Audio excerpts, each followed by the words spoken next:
is a Bramble Jam podcast. Hi, I'm Bran, and I love Killer Cheerleader Lifetime movies. I'm Dan. I actually don't know how I feel about Killer Cheerleader Lifetime movies. And I am Patrick, and I'm a Lifetime movie expert. And this is the Deck the Lifetime Uncored.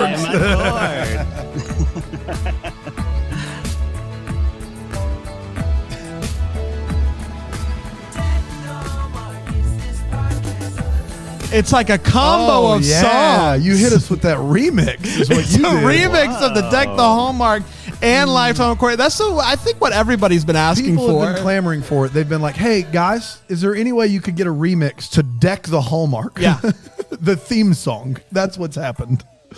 And I thought you guys already remixed it because I remember the old theme song from back in the day, and I was like, "Oh, this Deck the Hallmark is this podcast." Yeah, it is a remix of a remix. It's a triple remix. Yeah, it was Reliant K, and then there was copyright issues with the YouTube. Yes, and so we switched it again. Is what happened basically. But now it's layered. It's layered. I love it. It's like, who's a good remixer?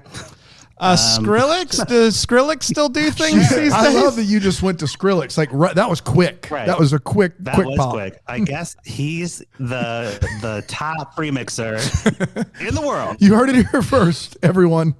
I genuinely don't know if Skrillex is still up to things, but I remember him from a while ago. Good. That's How good do you for forget the Skrillex? You can't. You can't. You wouldn't. Very excited about today. Oh my goodness. A special thing we're calling Deck the Lifetime Uncorked, which I'm very excited about because Are you excited about it? I'm very Say it excited again. about it. I'm very excited about it because it is I think a combination of a lot of magical things, and so it can't be worse. No, right? But also, like, for those of you out there that listen to our podcast and maybe found us because of Patrick's wonderful podcast, Lifetime Uncorked, and you're like, man, I need more Lifetime Uncorked in my life, would join the club, first of all, because it's just the best. But second of all, this is a great opportunity for us to get to be a part of it, which I couldn't be more actually excited about. I'm not saying it because I don't know another word. I'm actually excited about it. Well, I'm thrilled.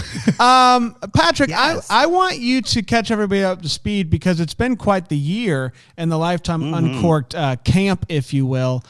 So catch everybody up to speed and how we ended up here at this moment in history. Right. So, I mean, you all remember when we did our cross episodes in the very beginning. I was in a preview episode of Death the Hallmark. Yeah. You guys came on and did, I think it was like her husband's secret life or husband's secret wife or something. Yeah, that checks out.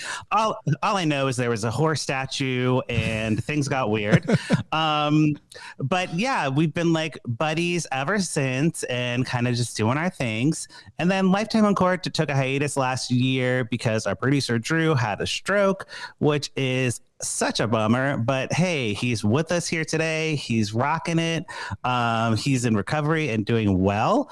But obviously he can't do the podcast anymore. So I reached out to Brand and I was like, hey, what's up? Let's collaborate and see what's going on. And here we are. That's right. Doing the damn thing. That's right. And if you like it, let us know. Maybe we'll do more of these. But as of right now, this is just a one-off Funapalooza. That's right. And here's the thing: no one can fill the shoes of Drew. No way. He's too perfect. He's just hysterical. But if anybody can even get in the ballpark, it's my good friend Dan, because Dan hates the movies. He doesn't want to watch these. And so when I told him this idea, hey, you get to not watch the movies. I'm in. That was all the selling I needed. That was it. Yeah. So Patrick, catch everybody up to speed about how the format of Lifetime Uncorked works and what we'll be doing here today. Right. So that's the beauty of this. Dan doesn't have to watch the movie.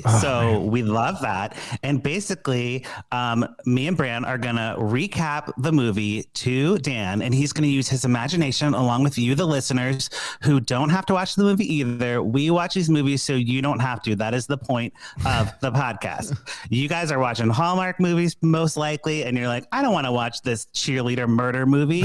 But you know what? I'd like to hear about it and see, just to keep my tabs on what Lifetime is doing. I'd like to know. That's the purpose of the show, right? That sounds like a better show than our show. Well, I'm just going to be honest. And then at the end, we'll tell the listeners whether or not we're gonna pour it up or pour it up means yes. Yes. Pour it. Pour it up means yes. Put a cork in it means no, thank you. Yes. Yes. So yes, it's wine related because, I drink wine when I watch these movies. I drink wine when I record my podcast normally, but today we're in the middle of the day, so I'm drinking coffee. Yeah, quitters never win, Patrick. It's 5:00 somewhere, man. That's right. All right. I'll get my special, my tumbler that has like, this is my Hallmark drinking, whatever. Yeah, what percent of Lifetime viewers that watch Lifetime movies live are not drinking wine, do you think? Oh God, people who watch them live are a certain type of people, because I live tweet these movies and I'm like, y'all are crazy. So yeah, usually Lifetime's something you do while you have on while you're doing laundry. Yeah. It's something you have on while you're making dinner. You're not giving it your full attention, and if you were, you might find some plot holes. No, I don't believe that for a second. The movie that we're doing today is Killer Cheer Mom, and Patrick was kind enough to explain to me that this is not the only cheerleading movie that's going on right now. There's a series of cheerleader killer movies, correct? Yes, it's called, what are we calling it now? I think it's called Fear the Cheer is the series. And it's back to school, of course. So we have to get the cheerleader murder movies in. It's cheerleader murder movie season. Big season over at Lifetime. And, they do like homecoming ones around homecoming, but this is like their bread and butter. This is old school. Like, think back to Tori Spelling, Callie Martin, the original cheerleader murders, based on a true story. I think that's a friend to die for. But yes, so we always get a good bunch of cheerleader murder movies. This one today, Killer Cheer Mom, stars our girl Denise Richards. Yeah. Oh wow, icon, legend. Yeah, from Wild Beauty. Things, right? Yeah. Yeah, man, that Denise good. Richards, unbelievable. It was a big get, I think. I don't know. I love that this is clearly a golden era movie we're dealing with, but I love that we're not dipping our toe. There's not like a gateway Lifetime film. We're just getting right to the murdering cheerleaders. Like that's how you do it, in my opinion. Yeah. Yeah. And the director of the movie, guys, is actually a friend of Rachel's from the Hallmarkies podcast. Oh, wow. His name's Randy Carter. He co-hosts one of her side podcasts. So we basically are family with these people. We know them already. So anything we say today is all in good fun, Yeah, absolutely. No, of course. Absolutely.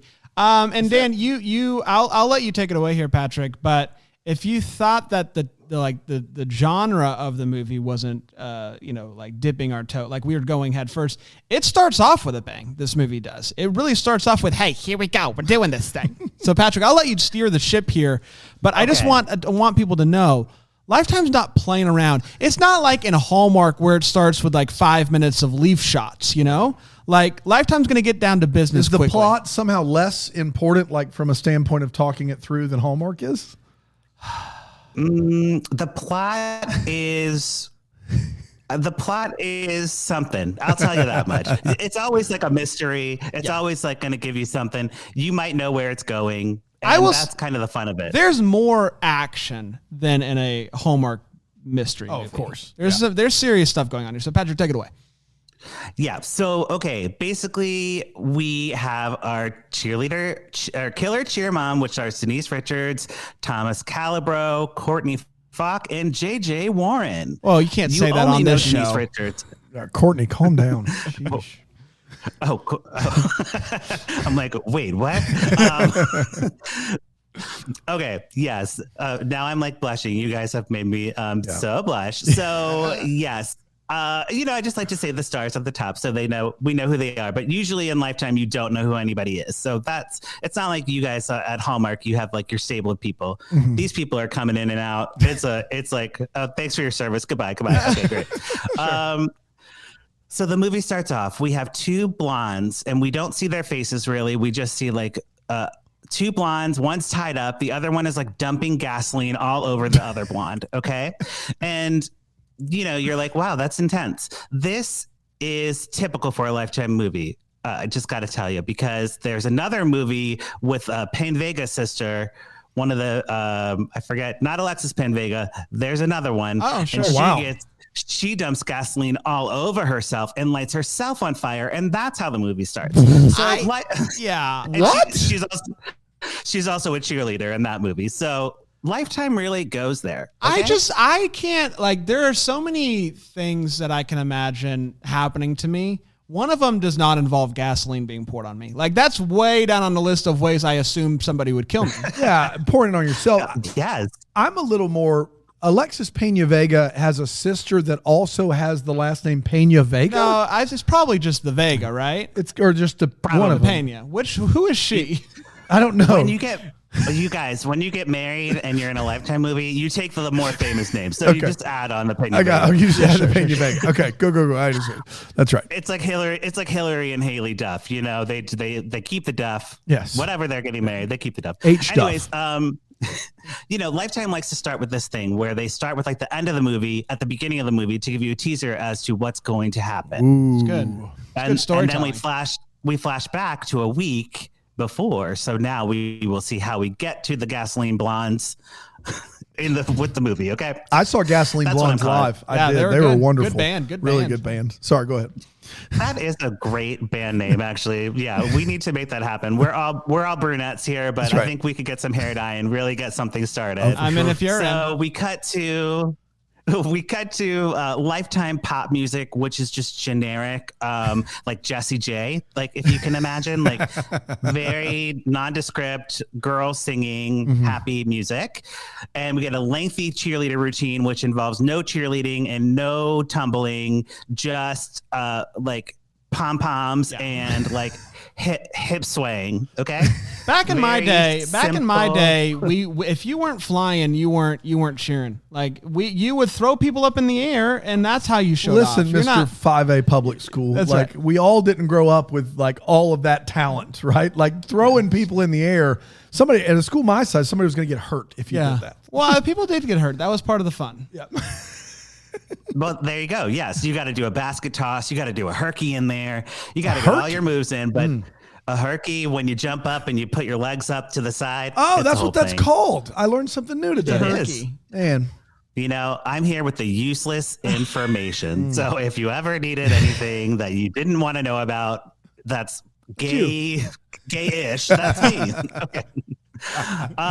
So, you know, the cheerleaders are doing like the pep rally, and we meet Riley. She's our protagonist. She's a blonde, which makes us think she might be a gasoline blonde at the end. And she's being shown around by she's new to school. She's being shown by this girl, Blair. And Blair's like, oh, wow, you really seem to like cheerleading a lot. And Riley's like, yeah, I might try it out. I don't know. The way that Blair knows, though, that Riley is is because the way that Riley's watching this cheerleading routine is with a little. She's got a weird smirk on her face. I thought there was going to be something going on. Like I thought maybe she was going to kill somebody. Like she was very locked in with a smirk, like a little devilish smirk. Yeah. So she might try out for a team that already exists. The team does exist, but it's like it's the first day of school, I think, and so they're trying to get people to try out. So it's like, hey, join what we got some slots open. Come on. I got you. Okay. All right. Cool. There's three slots open, very specific number. But not important, really. Riley leaves the pep rally and is walking around the halls. She bumps into a greasy-haired teen named Cooper or Connor. I couldn't remember. It's Cooper. It's a Pena Vega situation. Does it matter? It's Cooper Connor. Right. Cooper Connor, and they like bump into each other, and like she puts on his headphones and she's like, ooh, rock music, yes. And they're gonna fall in love, so we know that's happening right away. Doesn't really matter to the plot at all, Jan, so don't get too caught up on that. The love story doesn't matter to the plot. Got it. Not in a Lifetime movie. The rock music though does, and it's great generic generic rock, better than the generic Jessie J that we have going on. Well, no, right. Lifetime doesn't have the budget for music, period. Public domain. They spend all their money on, they do not, like, they did the Britney Spears biopic and had no Britney Spears music in it at all. So that is a feat right there. That's impressive. Right. Did they at least have like something that kind of sounds like Toxic? Like if you like squint, it's like, that's similar enough. Yeah, exactly. Don't get us sued, but play it enough to where we think it is the thing. Yeah.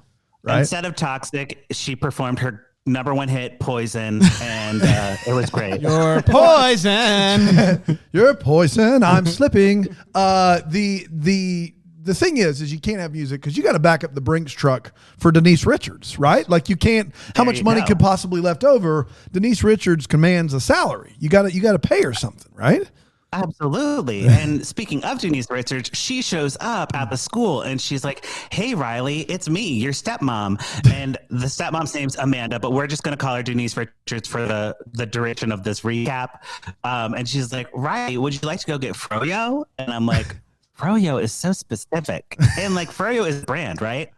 I don't know. Is like it? Froyo paid for that to be dropped in there. Yeah, I don't know, but I do know it's something that you don't say if you're trying to get in good with your new stepdaughter.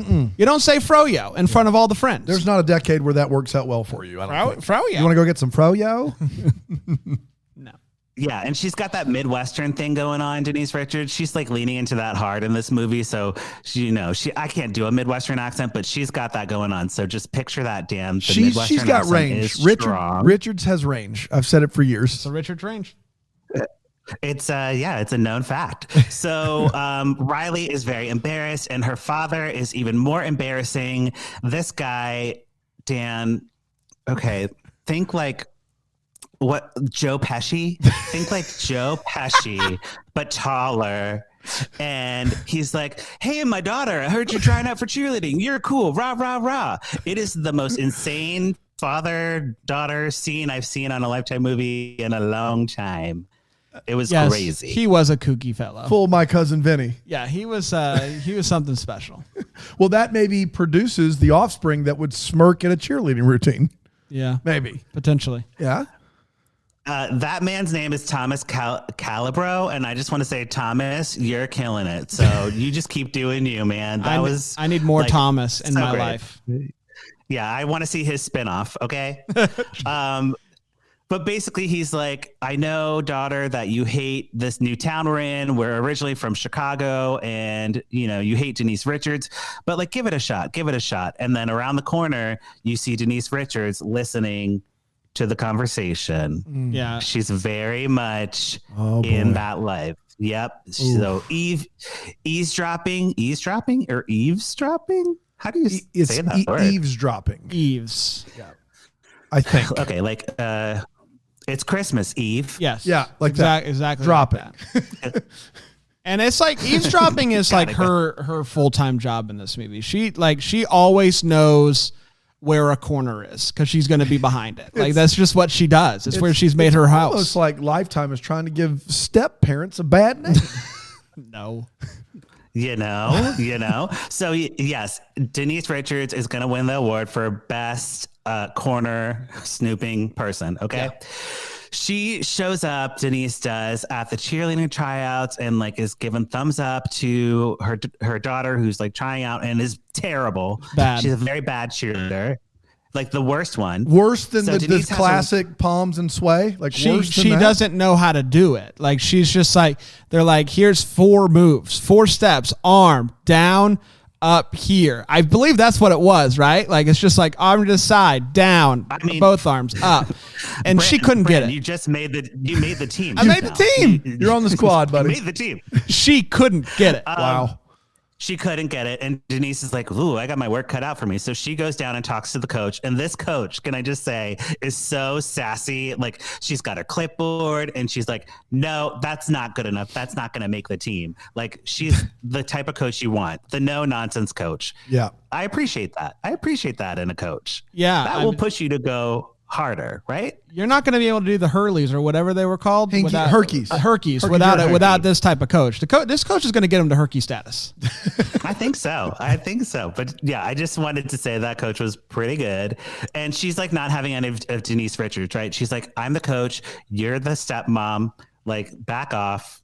Leave me alone," right. Basically. She goes around the corner to hide. Yeah. Denise hides goes under the bleachers and just kind of sits down for a while. She really does. She like is thinking of ways to like incorporate herself into the school. So she joins the PTA. She brings cookies She like goes into an office and like looks at medical records of the students. Like she's gonna like wait a minute. Well, wait a minute. It isn't. It's important to note here that they recently moved from Chicago. That's why they're at this new place. And Riley, the girl, right? That's her name. She doesn't want to be there. She's like, Dad, I don't want to go there. And Dad's like, hey, just let's try it out. And if you end up liking it, then we can stay. And if not, we'll talk about going home. So when little Denise Richards over here catches wind of this, she is clearly very upset about the idea of going back to Chicago, but we don't know why. Okay. And so she's getting very involved in her life, trying to help her. I get you, but we just took a huge, giant leap from joining the PTA, making cookies, to breaking in and looking at medical records. Yeah, well, right? We'll get to that's more not normal. of that.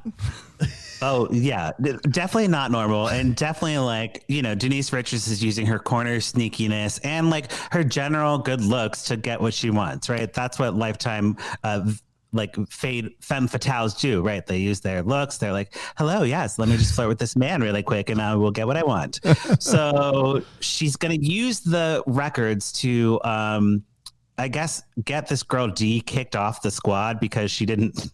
I don't know. D kicked off, like gets her to make the team. Riley, so or a different girl? So here's the thing. There's some girls. If you were already on the team, you're on the team. So there's only those few slots.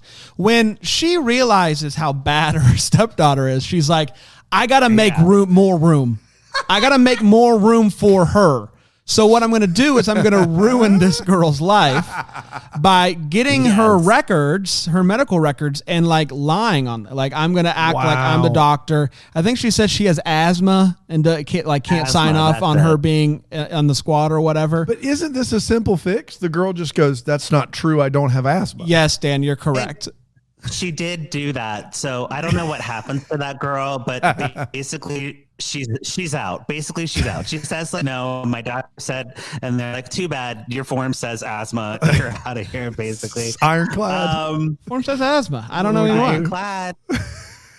So Denise Richards is like, okay, the check mark. Now I'm going to go to my next victim. So she goes back to Chicago. She's been drinking wine and ignoring calls from her therapist.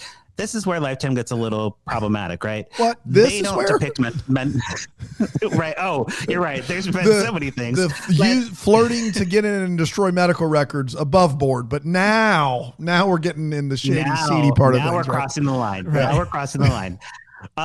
They don't depict people with mental health issues well. So she is like going to her therapist to kind of do the same thing, like flirt with her therapist to steal his prescription pad. And then she's going to take the prescription pad, write a fake script on there, and then plant the drugs on another girl named Ariel. Standard. That's her plan too. She also gets her records from him. And I don't really know if the only purpose of getting the records was so that he would leave the room. But she does get her own records, which is an interesting thing that she does. But yeah, she also steals a prescription note and writes her own prescription to plant on a teenage girl. She's really going hard on the medical route. There's a lot of ways to get kids kicked off a team, but she is really saying the medical route is the route, a path of apparently least resistance somehow. Right.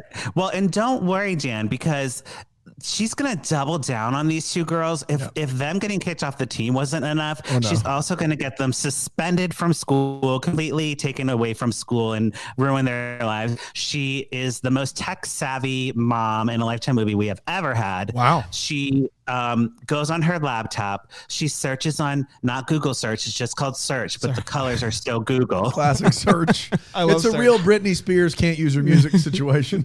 Poison. Yes. Right, poison. She looks up a video of cheerleaders drinking. They're like, cheers, cheers, girl. I was going to say something else, but cheers, girl. They're toasting their beers. And then that's what cheerleaders do, right?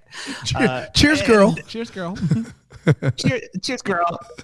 So, then she face swaps out the pictures. So she takes the faces of these two girls that she wants out of there. She puts them on the video and then circulates the video around the school and they get suspended. I just want to make this clear. She uses a website called Swapface to import a video. It's not just a picture face swap. This isn't like just something you can just, do. Click it. It's not like a this is this is an AI video face swap website where she imports multiple videos and then the 2 pictures.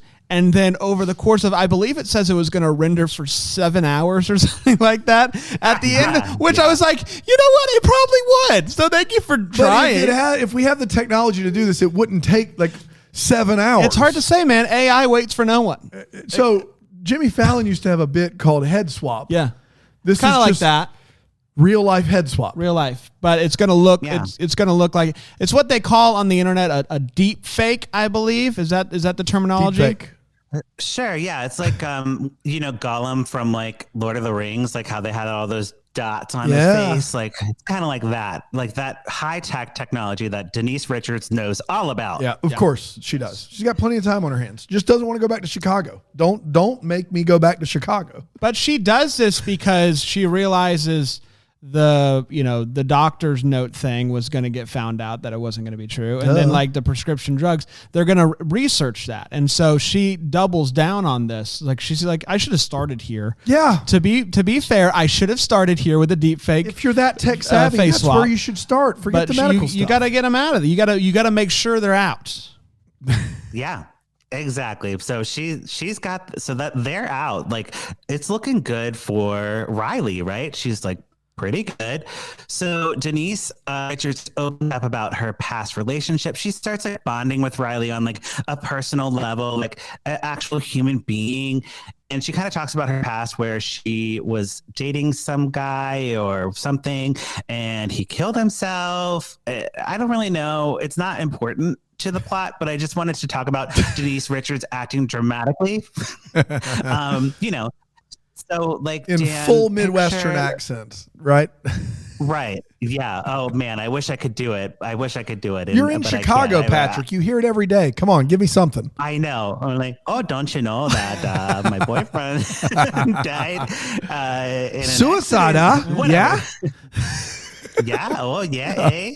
Okay. Called it quick. No, but the Denise Richards acting here is like, the Visine on the eyes, the typical Lifetime, like I'm Botox to death, and nothing against Botox or any plastic surgery. I have Botox right now. Look how smooth my forehead is. Okay. I'm fantastic. I'm just saying what it is. In a Lifetime movie, that's what you do. You just get the little drops and you drop your eyes and you make yourself look like you're crying, and then you say the sad thing. And that's what's happening here. Now, this is true. Patrick is going to be in a Lifetime movie at some point here in the future. It's already been filmed, right? Oh, wow. I don't know if I'm allowed to say this on the air, but. Oh, yes. No, it's allowed. Yes, I am not only a Lifetime expert, I'm also a Lifetime star. Yeah. But they made you get Botox beforehand. They said, like, we love you, we want you, but please, for the sake of the craft, Botox. Wow. Right. Yeah. It was in my contract. I had to get Botox. Yeah. Unbelievable. So, that's Lifetime for you. Lifetime's not messing around. No, they don't want you to have a wrinkle on your face. I can't wait till they hired Denise Richards. No wrinkles on her face yet. She's been Botoxed pretty heavily. Yeah, she looks good. She looks good. She has a good guy. She looks good. She looks pretty much the same. Wow. As you remember her. Okay, so Denise Richards is like being really paranoid because Riley is spending a lot of time with the captain of the cheerleading squad, Chloe. Another blonde. We're getting a lot of blondes going here, and I'm starting to get nervous because I know the gasoline blondes are coming. That's right. And a lot of blonde herrings around. Now, it is somewhat of important. Yes. It is of somewhat important note that Cooper Connor and Cheerleader captain are brother and sister. Oh, okay. So they're they're so Riley and Cooper Connor falling in love. Cooper Connor, Riley and Cooper Connor's sister, Cheerleader captain, becoming friends. Okay. So they're all together. Gotcha. Yeah, and unlike Bring It On, the siblings don't have the same hair color, so I'm very confused. No, they're not even close. Not even close. Yeah. If we could only aspire to the standard. Just not here. Yeah, Bring It On is like the best cheerleader movie ever. Killer Cheer Mom, I don't know where it falls in line, but it's not at the top. Okay, fair. So Chloe, the cheerleading captain, she is getting kind of too close to Riley and for some reason that makes Denise Richards unsettled. I don't know why. You'd think it would be good news. Like, hey, maybe if you get in good with the captain, you'll get a better chance of being on the squad. But she's not happy. Yeah. She hates this girl. She like actively is like, this girl is the worst. So she invites her in for a smoothie. And Dan, you won't know this. In a Lifetime movie, drinking anything is bad. Drinking anything is terrible. You never ever drink anything. They could be getting your fingerprints. They could be poisoning you. You could be getting roofied, or it could just be like a not good drink. It could be like gross. All of the possibilities. A good drink is such a small chance that you just stay away. I see. Right. No, I'm getting the idea. No, that makes sense. If you're in a Lifetime movie, avoid all drinks. Yeah, fair. Taking notes. So yes, the girl Chloe does not avoid the drinks. She actually drinks it in her car while she's driving, which is another Lifetime no. Don't drive in a Lifetime movie because you might end up in an accident, which of course she does. Her brakes are cut. She's poisoned. Also, for good measure, she runs the car into a telephone pole and is unconscious for the rest of the movie. Well, almost the rest of the movie. Yeah. But I will say, of the ways that she could have crashed going down this hill, probably the best case scenario for this car. Because not only does she not fly off a cliff or hit a rock or something head on, her car goes and does a full 180. And so the pole slams into the passenger door. So really, obviously, she's hurt. We are mourning for her, but she's not dead. And really best case scenario for the car, I think. So at what point does Denise Richards' motivation go from my girl's got to make the cheerleading squad to I freaking hate cheerleaders? Like, at what point does that happen? Do we get a hard cut there where that becomes a thing, or are we just supposed to roll with it? There's no rhyme or reason here. Like, there's nothing that happened to her with this girl that made her go extra hard on her and double down, cut her brakes, and poison her. Yeah. The only thing I can figure is cheerleader captain girl was talking about how she's going to try to prove that the video is fake. And try to make her friends all on the up and up, Yeah. So she of course is listening. Denise Richards is around the corner. She's peeking in and listening. So she hears that, and I think that's she's gonna get too close to the case or something. I don't know. But what she forgets is that this is a teenage girl. What's this teenage girl? She doesn't know how to face swap. She doesn't know how to face swap. She doesn't know how to do it. She doesn't know how to prove that it is a face swap. So I don't know. But she goes straight from hearing that to cutting brakes. She goes from let me flirt with a guy to get medical records to what if we killed a girl?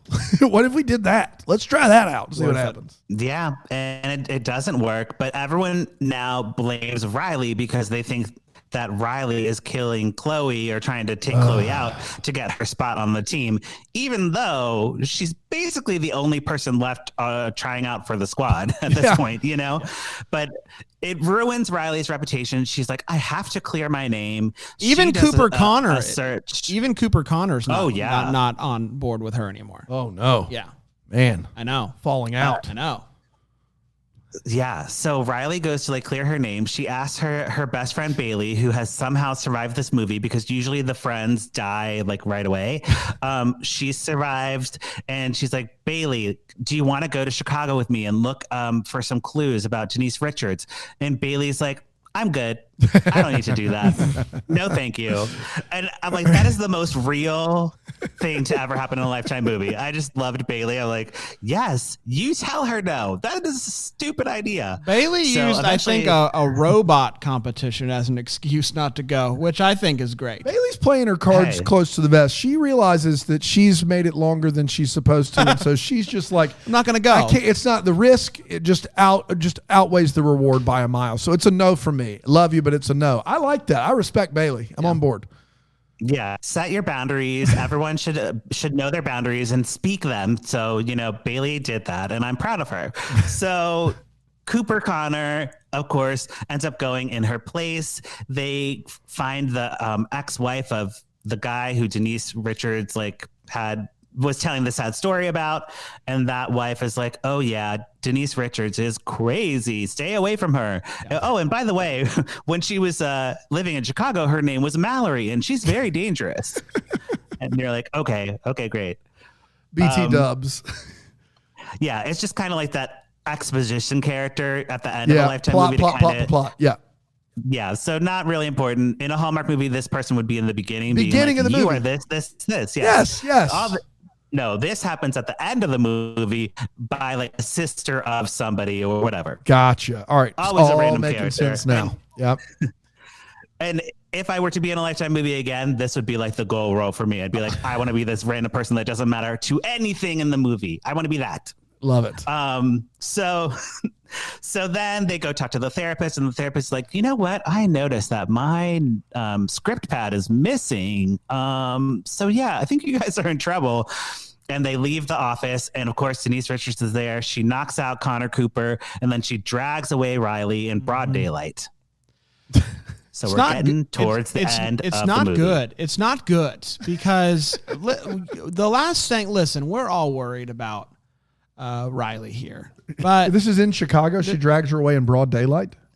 Yeah, I think so. It happens all the time. Yeah. Being a Chicagoan, I just need to tell you guys that that happens every day.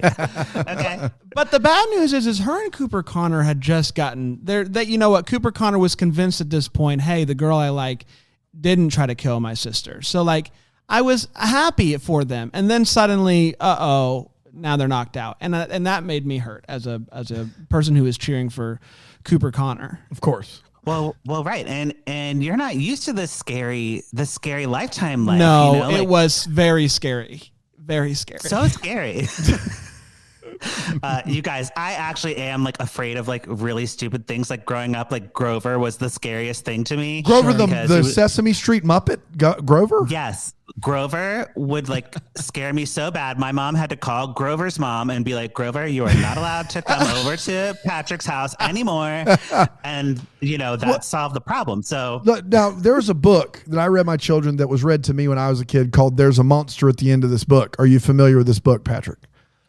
Terrifying. The Thing of Nightmares. Yes, I know that book. This is probably the impetus for your fear.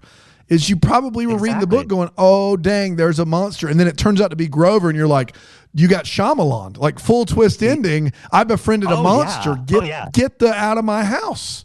Yeah, that makes sense. That checks out. Absolutely. This is the beginning of my loving a Lifetime twist, right? Yeah. Grover started it all. Yeah, this is all Grover's fault. So with Riley and Denise Richards, obviously they're the gasoline blondes. We see Denise like dumping the gasoline all over Riley, and she's going into her like villain monologue at this point where she's like, I don't really know if she says why she's doing it, but she does say that Riley's bad at cheerleading. So I'm like, okay, at least the movie knows that Riley's bad at cheerleading. Yes. Sometimes the movie doesn't know. I killed your friends. But Denise Richards is like, that was fun, but this is about your cheerleading. Yeah, listen, this is personal. I'm mad that did I enjoy trying to ruin your friends' lives? Yes, but the only reason I did is because you're so bad. Like you're so bad at cheerleading. Like if you were just better at cheerleading, I wouldn't have to do any of this. But also she could. It was the most honest moment. She could just let her not make the team. But then they would have gone back to Chicago. And they would have figured out what. So I think, Patrick, you might have been a little bit into the wine at this point. But the person that they talked to was the wife of the guy who she said committed suicide. So he was having an affair with Denise Richards. News to me. She somehow made it look like it was suicide. This woman is getting closer to the case. So they moved away from Chicago so that if she did find out is Joe Pesci in on it? Does he know? Joe Pesci's not in on it. He's all very shocked by all of this. Gotcha. Yes. Yeah. Oh, that's why she doesn't want to go back to Chicago, because the girl is pretty confident that she knows Mallory did it. and she's almost there being able to prove it. Gotcha. Okay. Yes. Speaking of Joe Pesci, he is like, hey, my daughter is missing. And him and Bailey, he's like, hey, Bailey, don't you have like a Find My Friend app on your phone or something? And Bailey's like, well, yeah, I do have the Find My Friend app. She pulls it up. She finds Riley. They go to save her. And as they're pulling up, Denise Richards and Riley are like in a brawl, like rolling around in the dirt on the ground. Like, so Denise Richards had the lighter ready to go. And somehow, despite being tied up, this is still a little, but Riley was able to stand up and tackle her, which caused the lighter to go flying. And then they're fighting, blah blah blah. You know, wow. Yeah, very classic. Denise Richards sees the car pull up and she runs away. And the dad's like, I got you, my daughter, which is fine. And then Denise Richards is driving away. She gets pulled over by the police and she puts her hands up and she's like, okay, you caught me this time. Wah, wah. And then the movie ends with an extended cheer routine and Riley gets her little rah-rah moment. And she does it. She completes the 4 steps. She did a great job. And I do just want to say the girl, the cheerleader captain, she is okay. She has a cast on her leg. She's okay. And she does say this line, which I thought was just beautifully sums up this movie. Riley says to her, I just hope that we can still be friends. And she says, just because your stepmom tried to kill me doesn't mean we can't be friends. And I think that's beautiful. I think that's a beautiful lesson because lots of people in her position, if their stepmom tried to kill them, they'd be like, I don't want anything to do with your whole family. I'm all done. But you know what? Yeah. Right. She didn't do that. And I appreciate that. She's bigger than I am. That is wild. Yeah, I like it.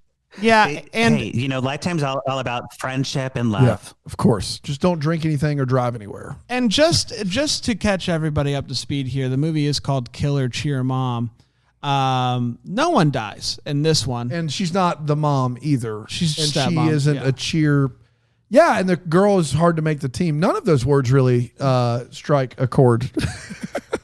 The thing about a Lifetime title is it doesn't have to have anything to do with the movie. It just has to be a good title. It is a good title. And I guess kind of like because she tries to kill someone. I don't know. But no one does die in this one. Nobody dies. No one dies. Right.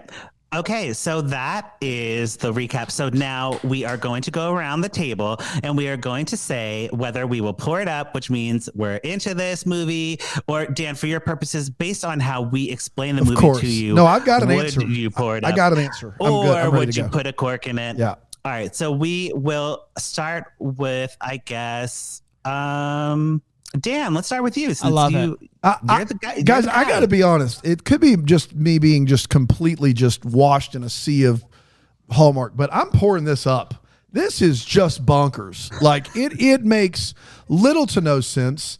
The alibi, the only thing worse than the alibi is the motive. The motive for why you would go about torturing these poor women just makes no sense.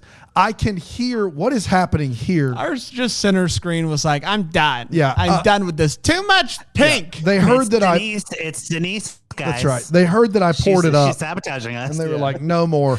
I can hear Denise Richards trying to do a Midwestern accent, and it makes me laugh. Just the idea of her like trying to go about it.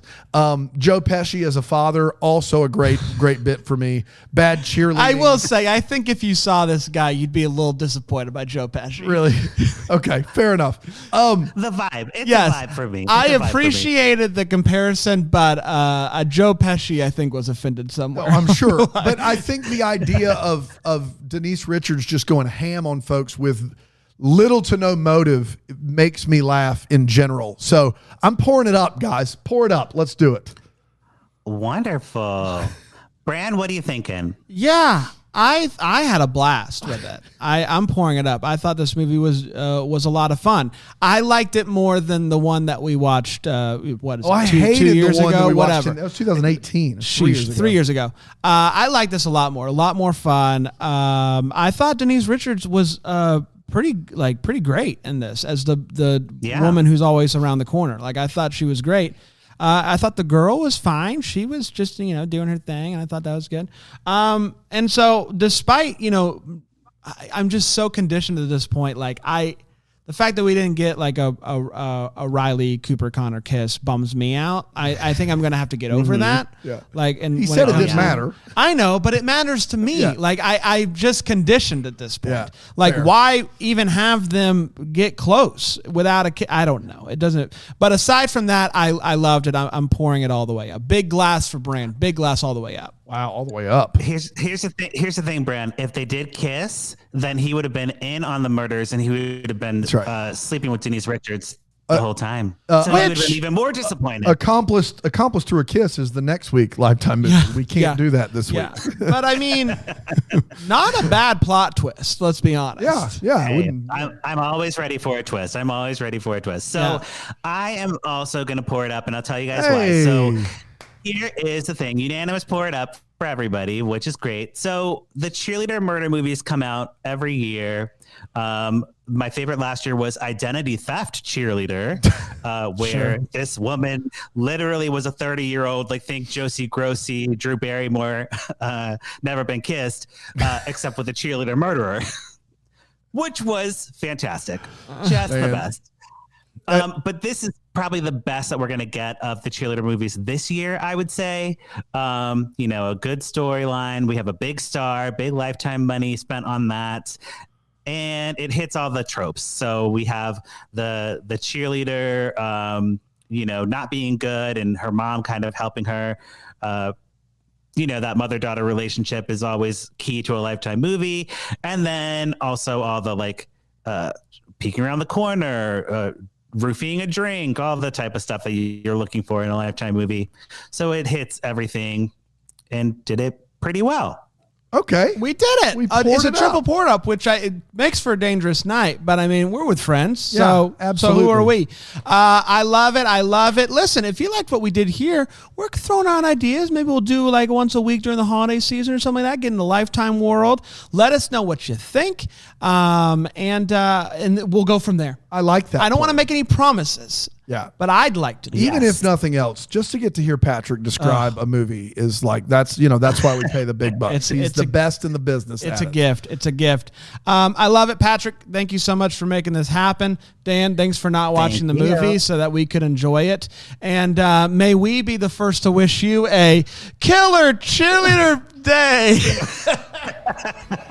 The Hallmark is a Bramble Jam podcast recorded live in, that Greenville, South Carolina. Is produced by Brandon Gray. Set decor by Plum Haywood Mall. For more information on all Bramble Jam podcasts, you can go to bramblejampodcast.com. For more information on how to listen to Deck the Hallmark ad-free, you can go to bramblejamplus.com.